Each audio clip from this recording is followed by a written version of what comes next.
মেয়েরা বাঁচাতে পারবে, স্ত্রীরা বাঁচাতে পারবে না। নবীজি বলছেন, শোনো, তোমার মাথার দিক থেকে যখন আযাব আসবে, এই আযাবটা বাঁচাবে তেলাওয়াতুল কোরআন। যারা নিয়মিত কোরআন তেলাওয়াত করে, ওই কোরআন সেখানে পাহাড় হয়ে দাঁড়িয়ে যাবে। জোরে বলি সুবহানাল্লাহ। আজ থেকে আমরা ওয়াদাবদ্ধ, সকাল বিকাল যখন সুযোগ পাবো আমরা কোরআনে কারীম খুলবো এবং তেলাওয়াত করবো। রাজি আছি কিনা বলেন? আল্লাহ সকলকে তৌফিক দাও। এরপরে বিশ্বনবী বলেন, ইজা আতা মিন কিবালি ইয়াদাইহি, ডান দিক থেকে আযাব আসবে, বাম দিক থেকে আযাব আসবে।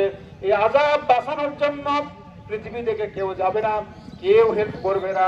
এই আযাব বাঁচিয়ে দিবে সাদাকাতুহু, তুমি নিজে হাতে যেই দান করেছো এই দান, ডান এবং বাম দিকের আযাব আসতে দেবে না। জোরে বলি সুবহানাল্লাহ, জোরে বলি সুবহানাল্লাহ।